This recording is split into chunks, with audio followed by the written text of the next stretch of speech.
खुलुमबाय स्टुडियो आं रबिन बसुमतारी दिनै 39थि बड'लेण्ड मुंख्लं सान फालिदों क'क्राझार जिल्ला मिरु एबसुआ आरो क'क्राझार जिल्ला दुलाराय बर' फरायसा आफादजों लोगोसे खोला क'क्राझार दखरा दुलाराय बर' फरायसा आफाद आरो 39थि बड'लेण्ड मुंख्लं सुजित नार्जारी फालिथाय आफादनि हेफाजाबजों क'क्राझार सहरनि साखाथियाव थानाय मक्रापारानि मुंख्लं सुजित नार्जारी गोसोखां मिरु थावनियाव दिनै 39थि बड'लेण्ड मुंख्लं सान हाबाफारि फालिदों। हाबाफारि बायदि फुंबिलि समाव गाहाय दरखंखौ बेखेवनो हायो बावखुंग्रि बियाबनि एमसिएलए धनेश्वर गयारी बिथाङा लोगोसे आरज गाबनाय आरो दुलाराय बर' फरायसा आफादनि फिरफिलाखौ ससे बिरहोयो एबसुनि सामलायथु आफादगिरि खोरोमदाव औवारी आरो मुंख्लं सुजित नार्जारीनि आबुं मुसुखा बेखेवनो हायो बिटिसिनि गाहाय लेङाइ मावफुं सोद्रोमा रिहन दैमारी बिथाङा लोगोसे मुसुखायाव बिबार बावो बिथाङा। हाबाफारियाव बाहागो लानानै एबसुनि सामलायथु आफादगिरि खोरोमदाव औवारी बिथाङा बुंदों दि बड'लेण्डनि गिबि मुंख्लं सुजित नार्जारीखौ मिरु खालामनानै गासै मुंख्लं जाय बिथांमोना बर' हारिनि थाखाय जिउ बावलांबाय सिलाइनि आन्दलन गणतान्त्रिक आन्दलन आरो गुबुन गुबुन आन्दलनाव बिथांमोना बाहागो लानानै जिउ बावलांबाय बिथांमोननि गासै सोरगोआरि जिउनि थाखाय आरो बर'नि माहारियारि बादा अरायनि थाखाय बेखौ जों मिजिंथिनानै दिनै बे मिरुनिफ्राय हास्थायो होननानै बुंदों बिथां खोरोमदाव औवारीया। बेनि अनगायैबो बिथाङा बुंबावदों दि उननि समाव जायखौ हास्थायनानै मोनथ'वाखै आलादा रायजो बड'लेण्डनि बाथ्रा बे गासै बिथिंखौ नोजोर बोनानै उननि समाव दुलाराय बर' फरायसा आफादाबो बे जाफुंसारनायखौ हास्थायनानै सानसे समाव आरोबाव जों मिजिंथिनाय बायदि बिटिआर गोरोबथाया भारत संबिधाननि मोनथायजों लोगोसे जोंनि आथिखालजों सोलिनाय बिटिसि काउन्सिलआ 6 शेड्युल काउन्सिलनि गोहो बारायनाय एरिया बारायनाय बियाब बारायनाय बे गासै बिथिङा बिटिआर गोरोबथाजों जाफुंसारनायनि लामायाव फैनांगौ आरो बेखौ लानानै दुलाराय बर' फरायसा आफादा उननि समाव भारत सरकार आरो आसाम सरकारा बेखौ मावफुंनायाव फेलें जामारोब्ला सानफिननो गोनां जागोन होनना बुङो बिथां खोरोमदाव औवारी बिथाङा। थामहिनबा ट्री प्लान्टेशन बे हाबाफारियाव आरोबाव जोंहा मानाव गेदेर रिहन दैमारी डेपुटि चिफ बिटिसि बिथाङा मावफुंगोन। दिनै बे बाथिबारियाव थानाय मुंख्लं सुजित नार्जारीनि जे गोसोखांथि बेवहाय मिरु मोनसे दिनैहाय पार्क बेखेवनाय जाबाय आरो बे दिनैनि 39थि मुंख्लं सान बड'लेण्ड मुंख्लं सान फालिनायाव बिनि जे गाहाय दरखं बेखेवनाय आरो जोङो मुंख्लं सुजित नार्जारीनि मुसुखा बेखेवनाय लोगोसे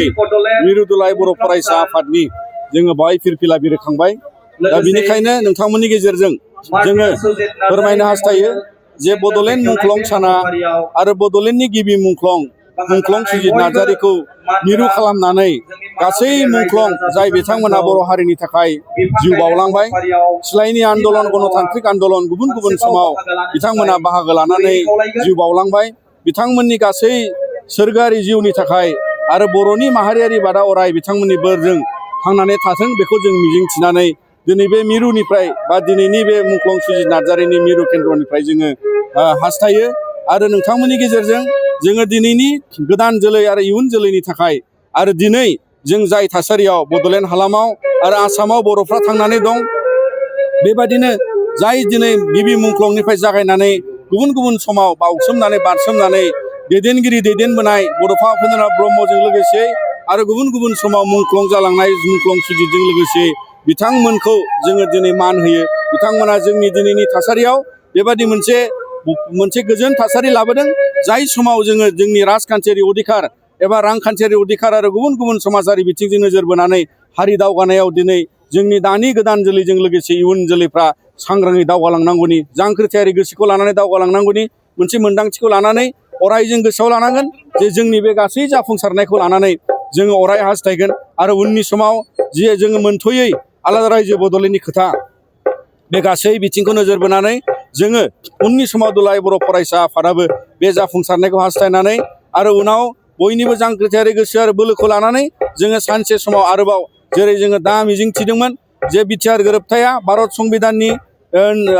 मोनथायजों लोगोसे जोंनि आथिखालनि सोलिनाय बिटिसि काउन्सिलआ 6 शेड्युल काउन्सिलनि गोहो बारायनाय एरिया बारायनाय समस्ति बारायनाय बे गासै बिथिङा बिटिआर गोरोबथाजों जाफुंसारनायनि जे लामायाव फैनांगौ आरो बेखौ लानानै दुलाराय बर' फरायसा आफादा उननि समाव भारत सरकार आसाम सरकारा बेखौ थारैनो जुदि मावफुंनायाव फेलें जामारोब्ला जोङो सानफिननो गोनां जागोन जे मुंख्लं बिथांमोननि मान आरो सन्मानजों लोगोसे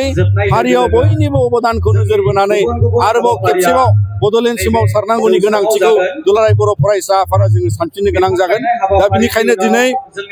जोङो नोंथांमोननि गेजेरजों भारत सरकार आसाम सरकारनिसिम जोङो बेखौनो फोरमायनो हास्थायो जाहाथे जोंनि गासै राजखान्थियारि अधिकार आरो मोनथायखौ जोङो जाफुंसारनो होयो आरो बेनिखायनो बे समाव आरोबाव माहारियारि हामलायथि आरो हामलायथिजों आं नोंथांमोन बयनिसिमबो जांख्रिथायारि मोनसे गोसोजों नोंथांमोन बयखौबो मान होनानै नोंथांमोननि नैबे खावनिनिफ्राय नोंथांमोननि गेजेराव बे